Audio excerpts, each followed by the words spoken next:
Okay guys, just going to do a brief overview of some of the materials I use to do some figure studies. Um, First off, we've got kind of traditional graphite, so we've got a kind of range of pencils, 2H to 2B. I don't use these so much, but initially when I first started life drawing, that's what I used. And if you're familiar with some of the work that's on Life Drawing St.Albans social media, that's how that was generated. And I just used standard copy paper. What I would do is I would kind of ghost in the kind of foundations of a figure drawing with, say, a 2H, and then once I was happy with the proportions and how everything was looking and if the accuracy was on, I would then kind of come in with your softer 2Bs to just kind of amp up the values. I would also use these mechanical pencils that they're very good at kind of laying in fine point detail, so they're good. And yeah, as I say, that's just standard copy paper that I use. It's brilliant white. You can obviously get stuff similar to this, but the important thing is that it's smooth and really easy to work on. I'm generally not a fan of anything with too much of a rough texture. It tends to throw off accuracy with kind of a diffuse look. But anyway, I want to kind of talk a bit more in depth about these array of pencils. We've got General's charcoals, pencils that I'm kind of a bit obsessed with at the moment. As you can see, I've kind of used them quite a lot. I'll go into how to kind of sharpen and prepare your pencils, but yeah, I like the long point sharpening that opens up the pencil to be able to be used to kind of shaft and tip point with kind of various arrays of access to the lead and material inside. So I'll go into that in a bit further detail. But as you can see, I also occasionally use Pierre Noirs, 2B or 3B that are really good. And also, one of my preferred ones is a Stabo Carbo Othello, kind of, well, I can't remember, they're kind of like almost like charcoal, but they're not. They're kind of a pastel pencil. They just have a kind of dry media that kind of, it's a bit smudgy, but it kind of behaves a lot like charcoal as well. And again, that's sharpened to a long point. I'll go into that. But you'll also need a kneadable rubber, because if you're kind of rubbing back into any kind of charcoal or anything that has any kind of dust, you can then knead it out. You know, what becomes a quite dirty, eraser can be kind of worked back just by kind of kneading it, and the dust and detritus will get worked out. So you need a kneadable rubber. You'll need a sanding block or kind of emery style board block, and importantly, you'll either need a surgical scalpel or what I like to use, kind of the straight open razor, and I'll show you how to sharpen them in a minute. And also what I'll be using for generally most of my life drawing videos and life drawing kind of teaching is A3, well, 61 by 41 boards with soft newsprint and a couple of office clips. Really good. Needs to be smooth. And yeah, it's really good. You just glide over it. I like to use the bigger boards because you get the full range of movement with your arm. We want to engage the arm, so that we're working off the arm, then the wrist to do the smaller kind of arcs. So yeah, but it needs to be smooth newsprint. The only problem is it's non-archival, so it will yellow over time. It's not acid free, so it will yellow. So I don't know if you've noticed, if you've left a newspaper out in the sun, it tends to yellow. So you could, if you want to do something that's a long-term study, then maybe you want to use a kind of silk smooth Bristol board, or just go to your art shop and ask what the viable alternative is. Okay, so that's about it. I'll now show you how I sharpen and prepare these pencils that I'm going to use in kind of the variety of kind of little figure drawing demos that I'm going to do going forward.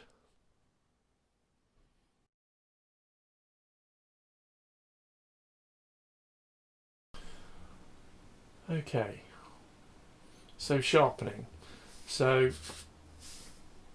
basically what we want to do is we want to kind of achieve this kind of sharpened point, a kind of almost like a kind of torpedo / missile look, so that you have access to, a greater amount of the media. You're not just working off the point, although the point is available to use, so that you can, use cross-axis shading, and you can also draw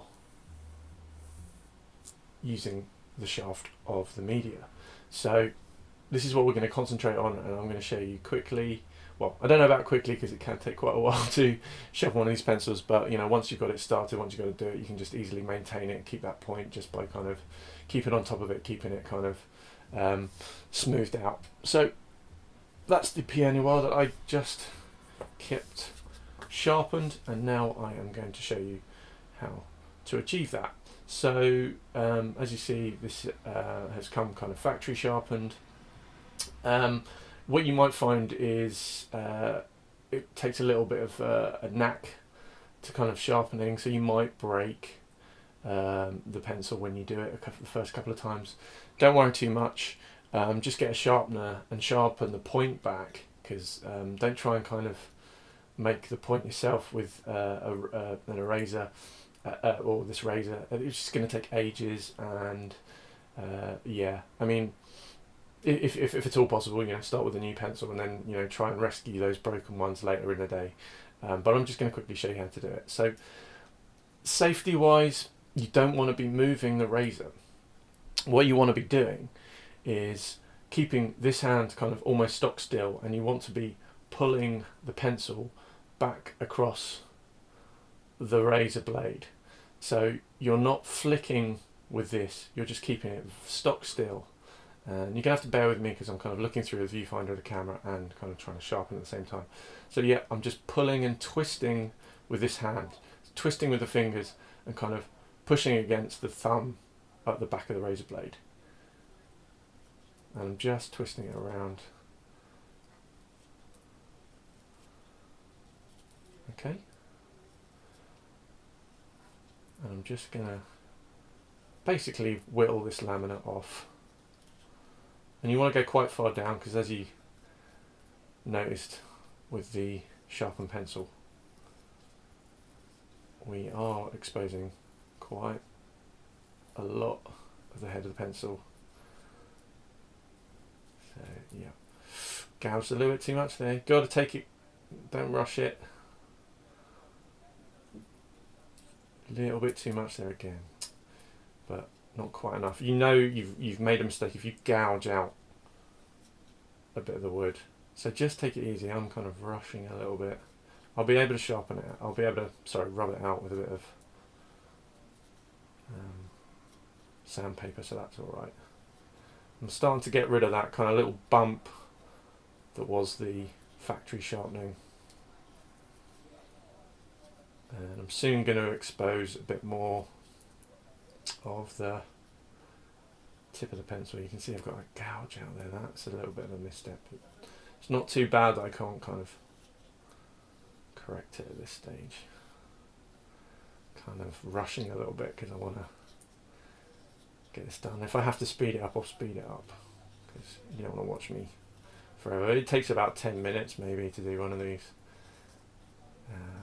Well, if you find yourself in a mood where you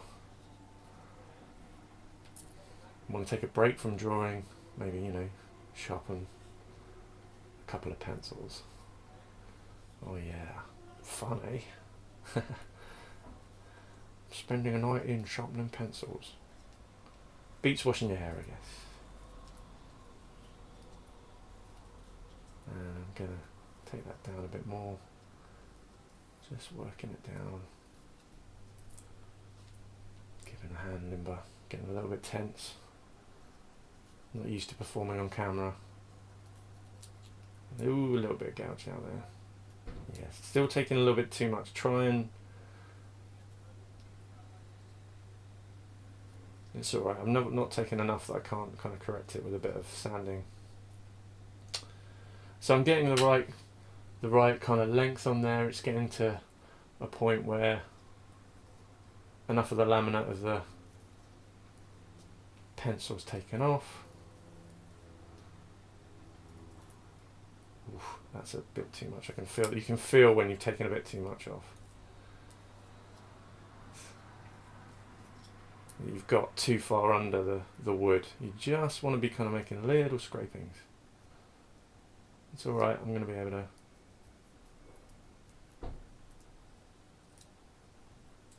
Yeah, see, you don't want to be taking that much off. So just, if you find you dig under too much, just kind of abort and come back out and kind of just reevaluate where you are. And it's not too bad. I've gouged out sometimes a bit too much wood in the past and easily rescued a pencil. It's not a big thing. Yeah, but as you can see, look there, just started to take a bit too much.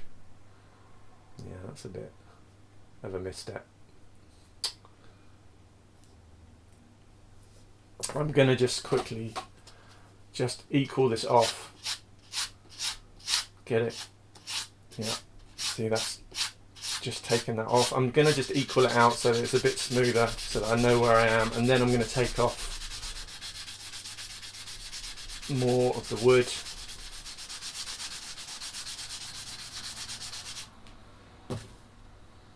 Bear with me, I'm trying to talk and sharpen at the same time. Right, now I'm going to take off more of this and expose more of the lead media or graphite media. I'm just so used to calling it lead because years and years of working with pencils. And I'm trying to just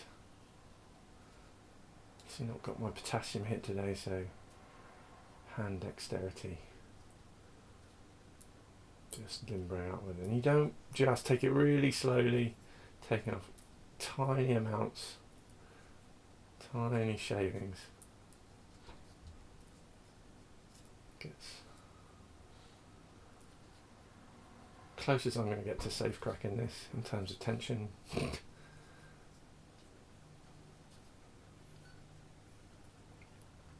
And as you can see, I'm just starting to expose more of the lead.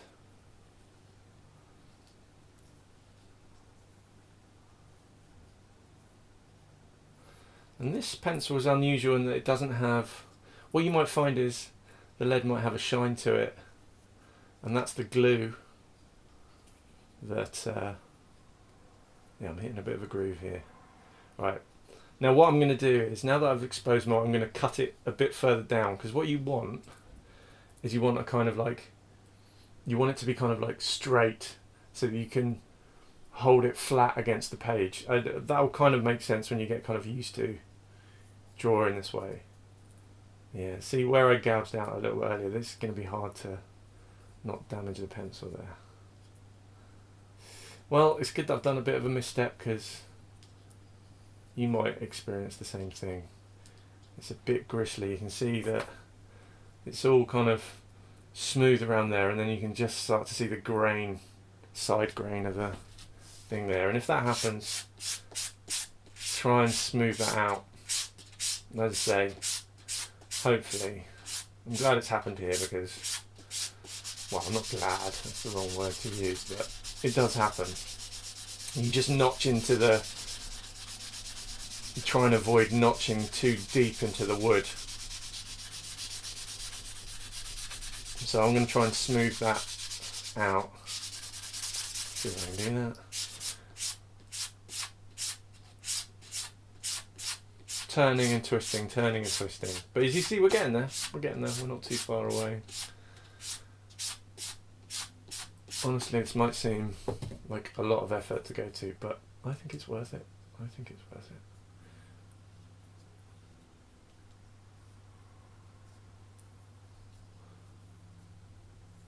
And we're almost there now. You might need to, I've just got to kind of prepare the lead a bit. There's a little too much of a notch here. We want to smooth that bump out a bit so it's a little bit less of a bridge, but we're almost there, thank goodness. because I don't know about you, but you don't want to be watching me sharpen a pencil all day, as much as how useful this is. Okay.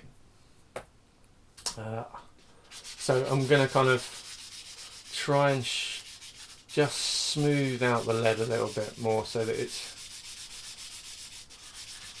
less of that kind of ridge from the initial